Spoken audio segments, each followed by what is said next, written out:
All right, welcome back, beautiful people. Welcome, welcome, welcome. Come on in. Welcome to Elevated Combos, where we sit and dwell and we listen about different perspectives about mental health, spiritual journeys, art, music, anything that is involving the collective. And I am so excited to have two beautiful souls. I cannot express it enough.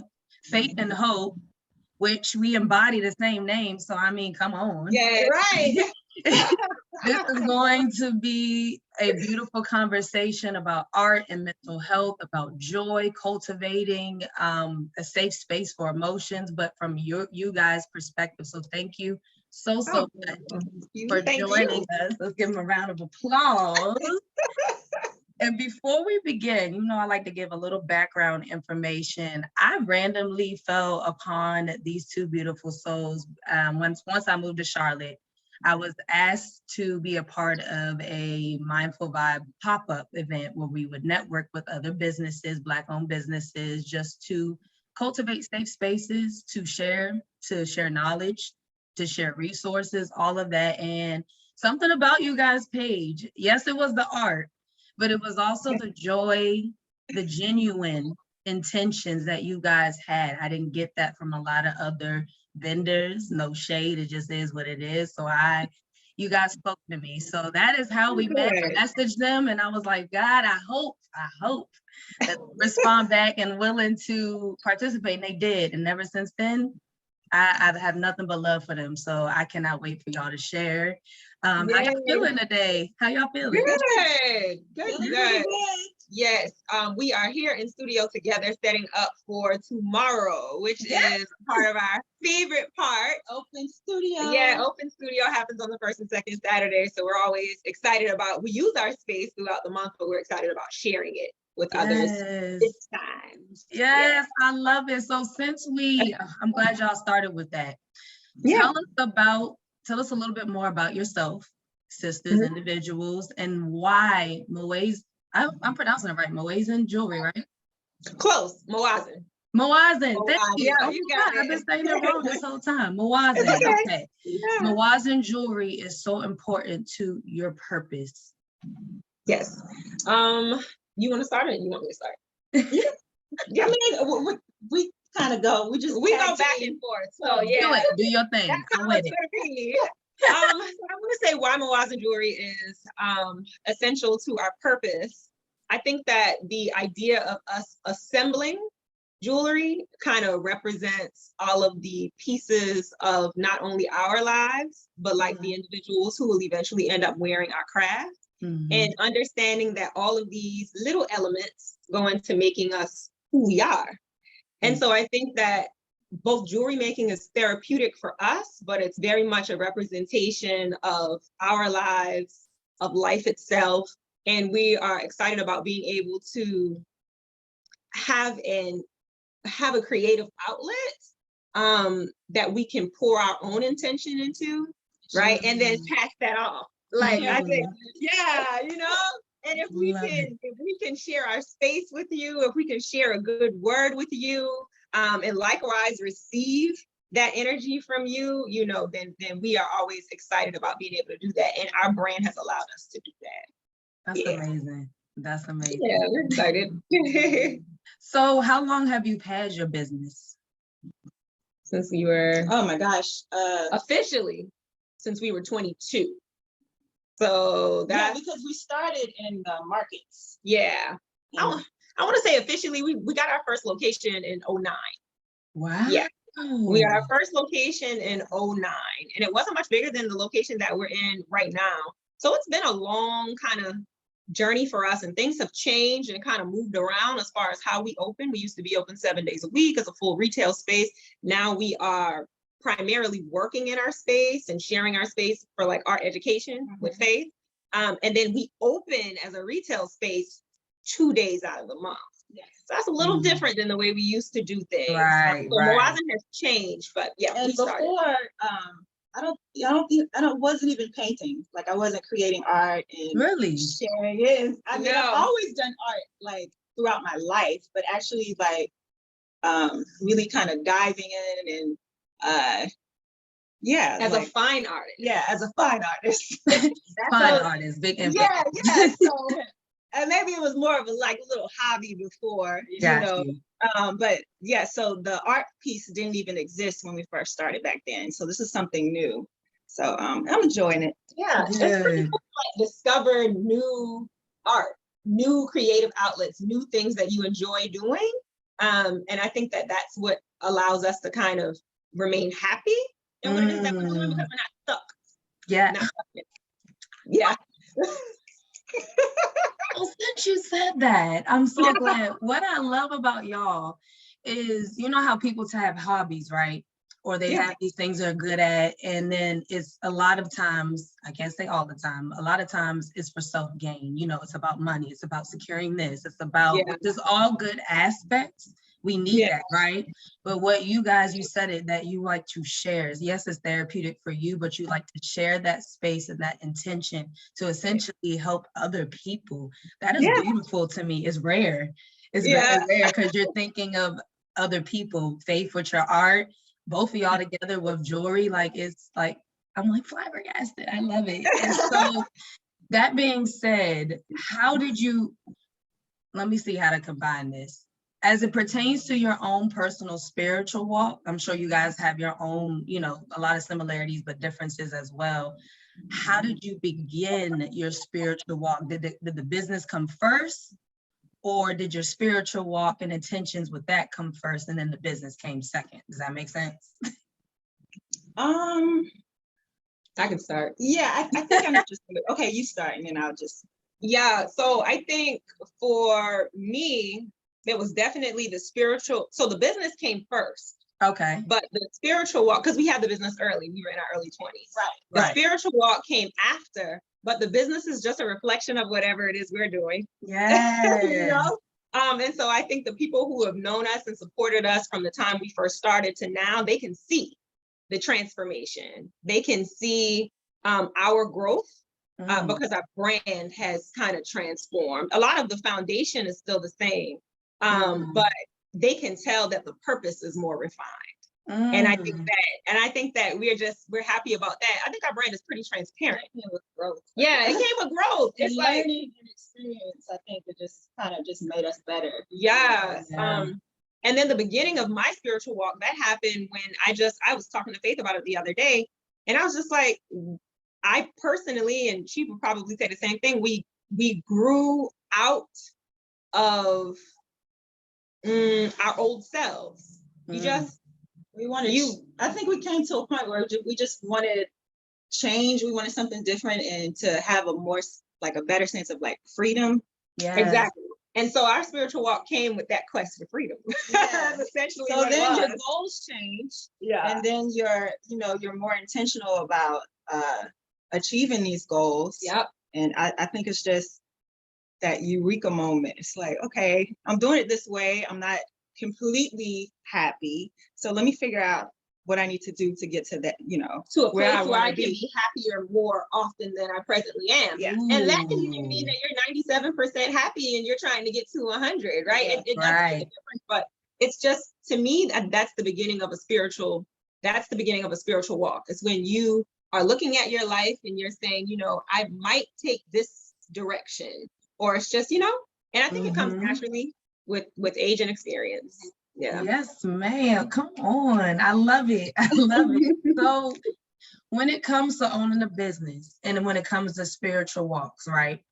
There can be aspects that are frustrating when owning a business. That's just life. And then there's human emotions that can come with that. But then there's also human emotions, like what you said, with growth, right? So a lot of times, I'm speaking for myself entirely, a lot of times it can be hard to acknowledge. When I was a business owner, I never acknowledged the bad. I always wanted to be, happy, positive, and not really feel what I needed to feel in order to go away from the old aspects of what Faith needed to let go. That makes sense. So for you guys, what was the hardest challenges in accepting new knowledge with the business and through your own personal growth changes, if that makes sense, like shadow work? I put like 3 questions in one. I can break it down. You did. We're gonna try and make sure that we answer all of those together. I would say biggest challenge with new knowledge, period, whether it's personal or whether it is in the business. I think that for me, it was redefining right and wrong. Like I may have had these preconceived ideas in my personal life about what was right and what was wrong, in my business operations about what was the right way to do it and the wrong way to do it. And new knowledge showed up to kind of dispel what I already thought to be right and wrong. And so I think that I had to really adjust to this new knowledge, which in our personal lives, it's like, is it a truth? Like, does it connect with us as a truth? And then deciding whether or not I wanted to pursue a new mindset now that I had this new knowledge. And then as it relates to shadow work, I would say, did you ask about the challenges? Yeah. Be mindful of like the company or the people you attract or your circle. Right. That's true. And just because you feel that this person is a great person, it doesn't necessarily mean that they're a great person for you, maybe at that time in your life. And just coming to grips with that idea is like maybe you need to, because when it comes to because when it comes to shadow work, one of the things that Faith and we were discussing was that if we don't want to entertain our lower selves, then that means we probably have to remove ourselves from individuals who love our lower selves. And so we think about shadow work like it's a lot of like, it's you. And it is a lot of the you, right? But at the end of the day, we all exist together. You know what I mean? And so we have to really pay attention to all of the parts of our lives, even as we work on shadow work. Did you want to talk about business challenges or your challenges with shadow work? No, I mean, I pretty much said, I was talking as far as like just making sure that when you're going through that process, you're paying attention to who you're surrounding. Yeah, and This for me. Yeah, the company you're keeping, because we, I'm pretty sure we all have these friends or have had these friends that we love to hang around with, but maybe we need to kind of level up a little bit. Boundaries, yeah. Yes. And then now, it doesn't mean they're bad. It's just I'm trying to get here and they're not quite on the same path as me or in that direction. Yeah. So what I'm hearing is there was an aspect of where you guys implemented boundaries for your higher self. So you're acknowledging traits of, okay, I used to do this, I used to do X, Y, and Z, hang with these people, but now this is my boundary in order for me to grow. Now, what was the kickback, if any, from that? So like from friends, example. That's interesting because you went straight to friends and we're thinking about family. Okay. Yeah, friends and family, definitely. I think that I think for some people they're inspired by it.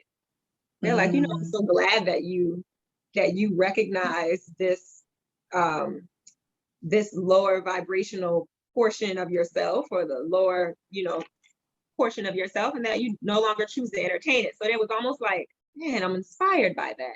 And there were other individuals, of course, who are like, you think you better because you now know this, or and that kind of thing. And it's just not really appreciating that you're growing and and just having an issue with that. And maybe it's because they're not quite ready to move. So it's like maybe they don't know how to handle the fact that you're moving forward. So we've definitely experienced some, but at the end of the day, it's kind of like you have to let people be where they are. Yes. Because they have the right to feel that way about you, right? That's they have true. that right to, that's them, at the end of the day. And so we don't, I don't feel, or at the time I didn't feel any kind of way about it.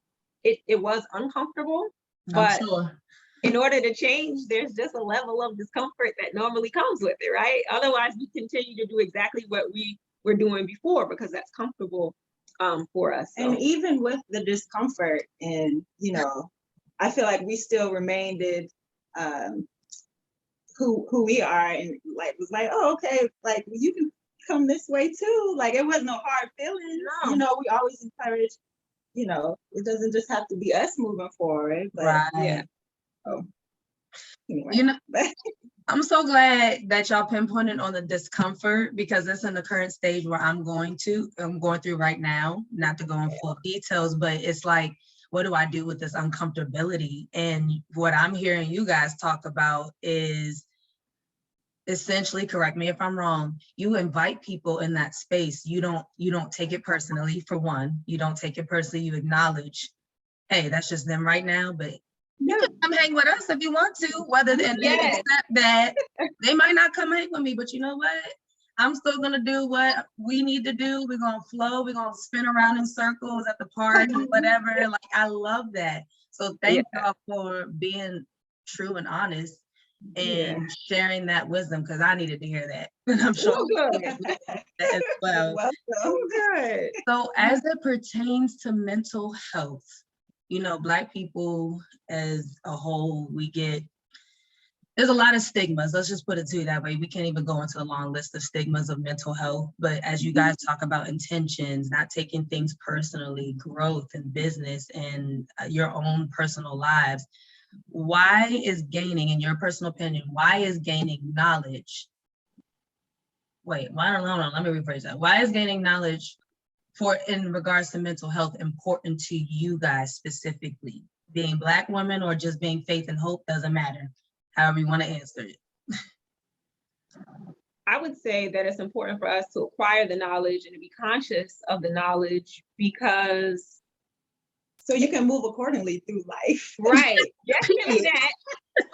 Definitely If you- that. Because if you don't know, then Yeah. means- And knowledge of mental health challenges you to be aware, Yes. right? It's like once you have a concept or, you know, of something, now you're more aware of it so that you can, just like Faith said, navigate through life. But really, take things out and then you put things in, and you know. yeah, but I think Mm. really the big thing that I was thinking about was more like your knowledge of mental health now allows you to be and give support to the people who look like you in your community. I think that's the big thing. Yes.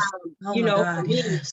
yeah, that's the big thing for me, is really, and that's with any knowledge, just not knowledge of mental health. The idea is that I believe that like all of us have the answers.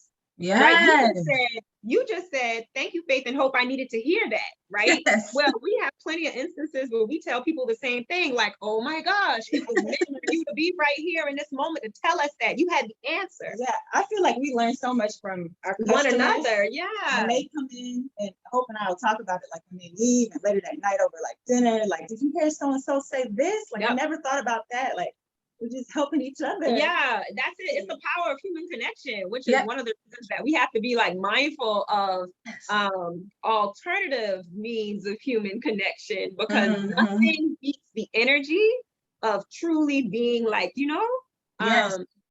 in the room with individuals. And even now, because you picked up on something that we said and it still was beneficial to you, you know, so it's just, at the end of the day, it's just the power of that human connection, right? We have the answers for one another. Yes, and when you're open-minded and willing to be transparent and vulnerable, that's so hard. That's so hard.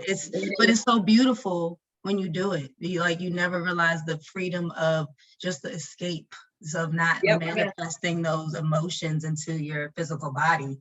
So I'm so grateful. Now with that, okay, so let me go back. So I mentioned something about you guys spinning in the park, you guys flowing, eating berries, creating these delicious looking vegan meals. And I'm just like taking notes, like, okay, thank you. Now, what I see in all of that is just joy. It just pours out of you.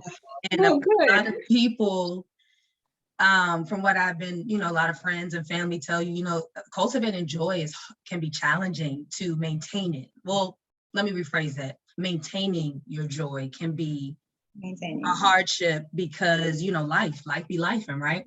Life is lifing. So how do you guys cultivate joy when human emotions consume you? So anger, hurt, pain, whatever it is, how do y'all stay happy? Thank you. Practicing. Practicing gratitude. That's Yes. it. Yes, and It's the answer. You have to. It is completely the answer, which is interesting because gratitude right now is like it's a It very trendy is. word. It is. But the reality, and for those of us who are actively like trying to practice gratitude, which just like you said, life be lifing. Life be life. So it means that we have to be very proactive in trying to keep our mind focused on the positive things that are happening in our lives. And so that means that when life for you and it's not so good, before you fall off into, oh, this is in my life is this and that, and going down into some kind of deep depression, you challenge your negative thought or negative experience with something that you are grateful for. And that is the only thing that allows us to maintain a level that's pretty consistent of joy. And then the other thing is that, really defining joy for us, it's really simple. So like some individuals, you ask them, what do you need to bring you joy? Faith and Hope are going to tell you all the time, we need some sand, sun, ocean, breeze, bird singing, flowers. These are things that you can, family. Good people, good vibes. These are things that, you do not have to go out of your way. Yeah, you don't have to be a millionaire to own them. And that is our continuous message through our work, whether it's through our art, right? Faith, through Majestic Hue is may your spirit be lifted by our work. Like that's it. It's the same thing with our jewelry. The idea is helping people to understand that joy is very much accessible, no matter what choice you may have made in the past, no matter the things that people may have done to you in the past, right? The power to choose joy is always an option. You just have to make the choice, you just gotta make the choice. Yeah, definitely. That is profound. It's so simple, like you said, but so profound. And that's usually the most we take the complex things a lot of the times as human beings and we just complicate it even more. And then we can do the simple things too. So like your words just was like, that's the best way I can explain it. Like that was, it makes sense. Now, when you're feeling, let's keep it real, when you're feeling like the key word that I took from that is choose, that active measure in choosing. What if that's worst case scenario. What if that's not working? So in other words, I'm so angry, I'm so bitter, I'm so resentful. What can I do to cope with that? And where I can't quite see the joyful things in my life, the emotions have just taken over, the negative. So how would you, two-part question, how would you cope with that? And how did you develop those coping skills? I want to say, I think we've all had that challenging moment where you just can't really see past it. Yes, ma'am. Two methods, I think, to get out of that, right? Tap into your source, creator, whoever that is for you. That's one. And then number two is my mom used to listen to Sade. Our mom used to listen to Sade a lot when we were little. And she would say, and she had a song that said, don't let them stay home and listen to the blues. Mama been laid off, Papa been laid off, right? And it's talking about when people go through something, it's our job as a community to come rescue them out of that mind state. And so I think that's the idea. And I'm intentionally using the word rescue because I think a lot of times we say people need the space to deal with things on their own. That's true. But just like you said, Faith, keeping it all the way real, you're like, sometimes on your own, you can't really see. You can't. You just can't find the joy, at the end of the day. And so I think that's where, even with the song that you just said, don't let them stay home and listen to the blues. Yeah, don't isolate. That's what I would say. Don't isolate. Don't isolate yourself. Don't put on the blues because you're feeling blue. That's the other thing. Don't perpetuate the blueness. No, honestly, because I feel like this is something that even we've done. Like we're not perfect and we're just learning through experience. But if you're feeling super low or down and you're trying to come up out of it, you don't want to just kind of cocoon. If anything, you know what you do, you have to call up that friend, the happiest one you got, and say, let's take a walk in the park, sis. Yes. Can we have a picnic? Can we And honestly, we don't even have to talk about what's going on right now in my life. Yep. Like, can we just? I need to borrow some of your energy. If that's okay. Can we just do some positive, And sometimes that's the way out. That's the way out. Yep. That's and that's just the reality of it. Yeah, it's the isolation. I hear so many people now talking about depression, and especially depression in the Black community. Yes, come on. We personally know individuals who have gone through depression, and you walk in their house and they're playing the saddest song you can find. And I think that don't do that. Yeah, you don't want to do that. And I think that they're watching shows where the character is going through the exact same toxic, strange thing they're going through. And so I think that that's and it all goes back to what I was saying before. It's like, it's a choice. Choosing joy is a choice, right? And if you find that you are struggling a bit to choose it, right, then you need to ask someone outside of yourself, right? And not be so big where you can't do that. Right. Humble yourself. Keep in mind that you're like, because energy that's just what energy does. So if you're feeling down, maybe that's why we kind of get attracted to the somber things, because that's just how it is. But you have to know when to go in the other direction, because that's just going to pull you out of that pit of feeling miserable, misery, or anger, or angry, or depressed. Yeah, that's the big one. Yeah, so you just you have to just be intentional about trying to go in the opposite direction instead of going to how you feel and watching sad movies because you're feeling sad. That's not the way. That's not it. That's not it. And we probably all have been there at some point in our lives. Of course. Kind of speak from experience that didn't work. You're gonna be feeling that for as long as you choose to feel it. That's kind of what that is. So it's all clicking for me. What got me and what you just said was the community aspect. And I feel like that is, unfortunately, in some places, a default in the Black community where we don't reach out enough. Or we're telling people, my personal experiences, go to Jesus, go to this. I don't want to deal with it. That's not my problem. But then you told me, then I'm hearing, well, sometimes you don't even have to dump your problems on somebody. You just need the energy, the positive. And like for me, keeping it real, I would call on people sometimes just to like emotionally vomit on people who that honestly were not in that mental space, or they weren't the right person aligned to speak that. So I put more harm on myself versus just going to a community out there in the nature and saying, look, I just need a bask in somebody's great energy today, and we gonna like that. Oh my God. So in regards to the community, that kind of, that was my opinion, but what do you, in your opinion, what is the biggest need in the collective Black community right now for mental health, art, whatever aspects? What do you guys think is the biggest need? I would definitely say in the Black community,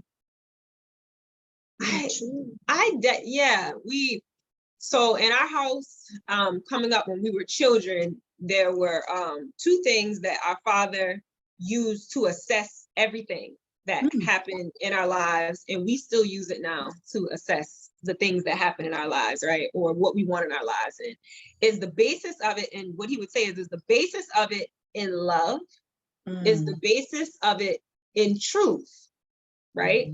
And so as we think about what our community needs right now, we need more love, right? And we need to understand our truth, which is the truth of who we are and what we can be for one another, who we've always been, a compassionate people, a creative people, right? A conscious people. That's who we are now. It's who we have historically been. And I think that there are some outside forces that would have us believe something different. And so again, I think that the elixir for half of the woes inside of our community is to just really acknowledge who we are and where we come from, right? And beyond Africa and beyond those concepts, just I'm so glad you said who we that. are, yeah. You know, and using that as our truth, right? Standing in that truth, teaching that truth to our young people, and that doesn't have to be extensive. At the end of the day, at our core, we're high vibrational people, right? We learn all this low vibrational stuff, but at our core, we're high vibrational people. Yes, so if we can just maintain that, the essence of who we are, I think that will work for us, and not fake the funk.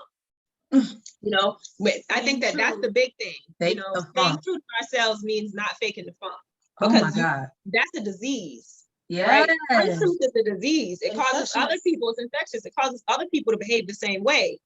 You know, and so we need more truth, more love is the basis of our community. Yeah. I stand. Now, you mentioned your dad a couple times. What was would you say that he had the most biggest impact on you guys as far as it relates to love and mental health and knowing who you are?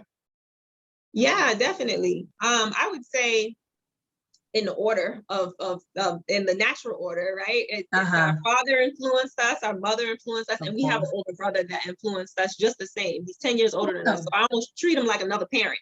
Right. At the end of the day, but yeah, with their guidance, like it definitely shaped who we are now. I say our father keeps everything very simple with us so that we do not believe that life has to be this complex thing. So it's why when you ask us these questions, the answers appear so simple. It's because he teaches us not necessarily to find the complexity of the matter, but to find the simplicity of it.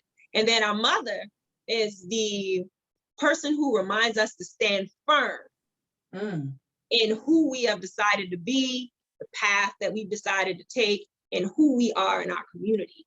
And then our brother is just the chief encourager who reminds us that we can do whatever we want to do. I think if I said that right, did I miss anything? I could have said it better. Yes, that's exactly how it is. So yeah, and has always been. Oh my gosh, that's beautiful. Grateful to have them. Yeah.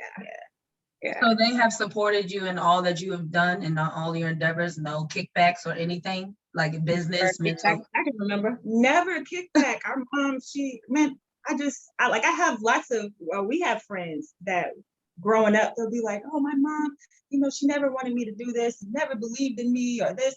Like, I don't think I ever felt. It's not our story. It's not our story. We're grateful for that because we realize that's not everyone's story, but we're happy to say that we had that mother that when we were, you know, trying to explore who we wanted to be in the world and in the community, she never said, hope that's your 20th job. You probably need to stop job hopping. She never said that. She said, keep hopping until you're happy. Yeah, keep hopping until you're happy, right? Wow. And I appreciate that they make happiness the core, right? That's it. Our parents would not be proud of us if they found out that we made a lot of money and then we forgot about the Black community, right? And so we are very much forgot about ourselves or lost ourselves in the process. You know, I think that they are happiest with us when we are sharing our creativity in the community. That's the big thing, right? The sense of connection to the community, right? The all, not the, you know, not just us. I think that that's when they're most proud of us, and we try and keep that front and center, and it feels good. Yes, I was going to add on to that. I said that must feel good. I think it feels good. So that our parents have a different, they have a different meter for success, what they consider for us as success. So no, we didn't have a lot of kickback with them, and we don't have a lot of kickback now. Yeah, that's beautiful. We're grateful. So this question was not on there, but it just popped up in my head. How were your background, like religious backgrounds or spiritual backgrounds growing up? Were we Christian, you know, Buddhist? Nope. I want to say that our spiritual background was early on knowing that there is a creator, and you don't need your mom, your dad, any intercessor, a preacher, you don't need anybody to communicate with that source. All you need to know is believe that it exists. Faith. Do you see? And so because we were raised more in that idea, more than in like, what do you call it? Organized religion. It influences kind of how we see the world right now. And I appreciate that. I think that we don't necessarily, or I don't necessarily believe, because we weren't raised that way, to believe that you have to go into a particular faith house in order to be connected, or that you have to have a relationship with particular spiritual people in order to have a relationship. Yeah. So I think that definitely is, it's still our foundation to this day. And then, like what you said earlier about love and truth, it was just constantly like put into us. Yeah. And what felt good and what didn't feel good. And I mean, it just helped us to move throughout life. Yeah. You know. Yeah. They didn't, and so I think that that's helpful because they didn't box us in. Yeah, that's, yep. So there was always there was a level of open-mindedness always throughout your life. That's beautiful. Yeah, I think for parents, because, you know, parents can be a little pushy and possessive of the things that they create, including people. Right. But I think the biggest takeaway for me as an adult now, looking back at how they gave us spirituality, was that idea that they removed themselves from the equation. Like, this doesn't have anything to do with me and my parents and the source, right? This has everything to do with me and the source. You see? Yes. And so I think that in itself is like, you know, we feel empowered to call when we need to call. You know? I love it. So there's no living through. So in other words, you're not abiding by the standards of what somebody else has placed and what your relationship should look like with the creator. You're finding it, building it for yourself. That's exactly right. It's personal. Right. Yes. Yeah, it makes it more personal, makes it less constraints. I don't have to abide, like you said, but being put in a box, because that can affect the mental, and that can affect your emotions, and like it's all connected. Yeah, it's all connected. Yeah. So you guys put big emphasis on love, and I love that you did that, because empathy, that's my heart. And when it comes to the community, we talked about the Black community as a whole. Let's separate it and kind of pinpoint down to, what do you think the biggest need for Black women specifically? So like for me, you know, even what you see in the society and the media, it's a lot of passive aggressiveness, pettiness, cattiness, you know, just all opposites of love. I can go on for days, and it's sad. I know let's not embody all of them, because there is love and beauty just like now, but it saddens me. Like, I want to cry a lot, because I'm like, it shouldn't be like this. Why do we hate each other? Like, so what do you know? It really sucks. And you know, I think Faith and I, we had met, this some time ago, but I mean, it happens almost every day, when we're walking past another Black woman and she goes out of her way, as in break her neck, to look the other way, and we're ready to wave and say hi.